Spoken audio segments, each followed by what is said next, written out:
Yo boys, TootMyHorn here. We all know that you can't be spotted rocking a default knife in 2023. It says everything you need to know about someone. They're broke, and when they whiff a shot, they look like a baby whipping out their butter knife. And with the market exploding since Counter-Strike 2 was announced, long gone are the days where you could pick up a gut knife for $50. And unless you've got $1,000 to spare, getting an elite knife is pretty much impossible. Now before you give up and start opening cases, there's a lot of amazing cheap knives you can get for under $300. And yes, $300 is considered cheap nowadays, with the lowest knife on the market sitting at $140 for a Navaja knife. But you can't be spotted using one of those, so today I'm gonna go over the best cheap knives in CSGO. For the knives I picked, I made sure there's one of every knife in the game, so you've got options of which one you prefer. So let's get into it. Starting off with one that I've got some history with myself, the Ursus knife Night Stripe. This became the knife I used when I didn't have anything flashier to show off, just because of how unhateable it is. It's just a simple black knife, no terrible wear, and you get the flip animations from the Ursus. And this goes for just about any Night Stripe or Night in the game. They're super affordable and are as elite as budget knives get. The one I'm showing isn't field tested, and all it really gets is a slight scratch towards the end, but at $200, it's a strong contender for your first knife. Next up, if you're more of a gut knife enjoyer, Damascus is calling out to you. Since the knife doesn't get any visible scratches, any Damascus steel is a solid option for a budget knife. As long as you get something well worn or better, you virtually can't tell the difference. The steel balances nicely with the handle, and the bigger surface blade on the gut knife really lets you see the Damascus steel design. Onto the Huntsman, this knife starts getting slightly out of reach for some of the more premium designs. But honestly, the Brightwater is a nice change of pace from what people are usually rocking. Like, when was the last time you saw someone pulling out anything Brightwater? Also, if you pair it up with an agent skin like Blueberry's Buckshot, you can make a pretty sick blue inventory for cheap. Now keep in mind, I wanted to get as many different skins as possible and give you the flexibility of mixing some of these designs to find what works best for you. Next up, the classic knife comes with the iconic design from Counter-Strike Source, and it's pretty funny that the default knife in that game is a rare special one here. But with an all-white blade and handle, the Urban Masked is a pretty nice fit if you're going for an all-white loadout, since there really isn't many options unless you want a standard Damascus steel. But for a more matte finish, the Urban Masked is the way to go. And the edge design from the classic knife becomes more noticeable in field tested. For the Falchion, I cheated a little bit with the price going over $300, but if you're in the market for a cheap vanilla, the Falchions are great because of the amount of shine you also get on the handle. On top of that, every vanilla knife in Counter-Strike 2 gets a huge boost, so I'd say it's worth reaching a bit for. And who doesn't love getting the rare handstand animation? Next up, Crimson Web Daggers. The great thing about the Daggers is just about any field tested has very little damage on it. But getting clean crimson webs for just about any other knife is impossible, so I had to highlight them here. The Daggers do have that annoying little spin it does when you pull them out, but that's getting fixed when Counter-Strike 2 drops, as seen from the early beta footage. So don't let that discourage you from picking these up. Plus, you get two knives for the price of one.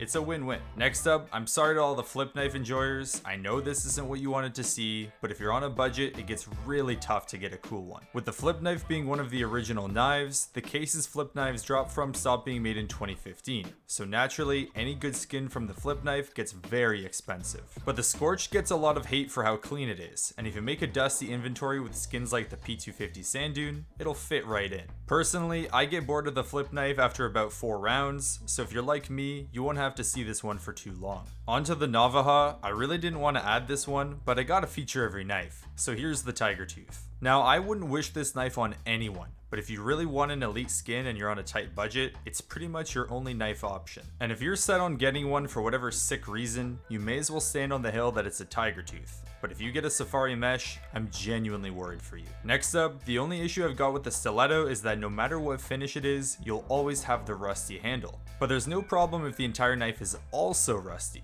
so it's pretty much the only Stiletto I'd recommend getting. And at its price point, any other Stiletto gets out of reach pretty quickly. But if you're a fan of the Prison Toothpick, you might as well get a rusty one for max damage. Onto the Nomad knife, it gets a dark green handle with a DDPAT, and the commando theme it gets fits with how you just grab the knife by the blade. It stays pretty clean at field tested, and works well with a lot of other budget skins that see the same camo style, so you can make a themed inventory for pretty cheap. Now the survival knife is really one that I forgot existed, and probably for good reason with how boring it is, but that makes the prices for it much cheaper. Blue steel is a finish you can never go wrong with just because it never gets any noticeable scratches. The survival knife does have a clean rare animation, but it really does feel like a default knife with a nice paint finish. Onto the Paracord, it's a nice big blade, so a finish like the Stained works well because of how bright it gets. I'll be honest though, like its friend the survival knife, it's a pretty boring knife to use all the time.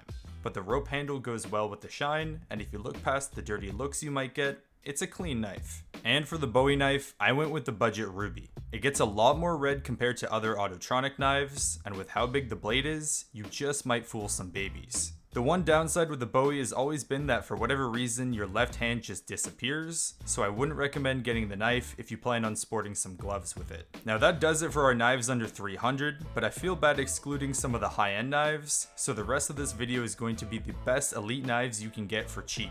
And full disclosure, none of them are below 300. Starting off with the Talon knife, it's one that as soon as it hits field tested, any knife with visible wear looks awful. But thankfully the Damascus steel doesn't have that issue, and the white handle matches quite nicely with the blade. But if we're keeping it real, if you're already reaching to get a Talon, I'd just go all out and get the Karambit instead. Which leads us into our next knife, the Karambit Ultraviolet.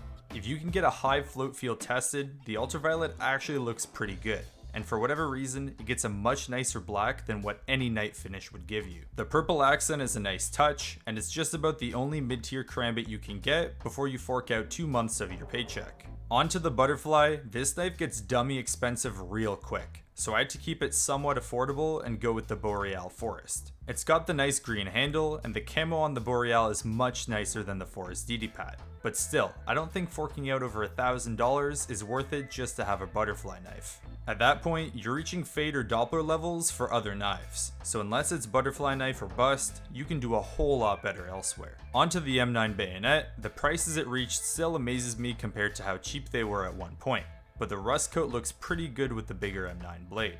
It's another knife that gets scuffed pretty quick at field tested, so the rust coat of course avoids that issue altogether. And at its price, it's just about the only M9 you can get that looks good at a respectable price level. For the Bayonet, it has the problem that any level of wear will show up on the spine right away, and that's the part you see at all times, so it rules out a lot of the knives that get visible wear. For the black laminate, it just gets darker as the condition drops, and the nice glossy finish gives it the pop it needs. I've always been a fan of the black laminate knives, just because the handle it gets that nice wooden finish that you see on the AK. And finally, every skeleton knife is wicked expensive, but the case hardened for whatever reason surprised me in how low it got. A lot of the time, you can find a decent blue pattern just chilling on the Steam market for not much more than the lowest available. And for around the same price as the Butterfly Boreal Forest, you can do way better in the skeleton knife department. Still way higher than any of our cheap options, but in the land of skeleton knives, it looks like a bargain. Anyways boys, that does it for the best cheap knives in CSGO for every knife finish. I know a few of them were just above 300, but if you're patient on the market, you can probably grab one for cheaper. I plan on doing gloves next, so subscribe if you want to see that video soon. Also, make sure you join my Discord for giveaways and to get closer to the action. TootMyHorn, out.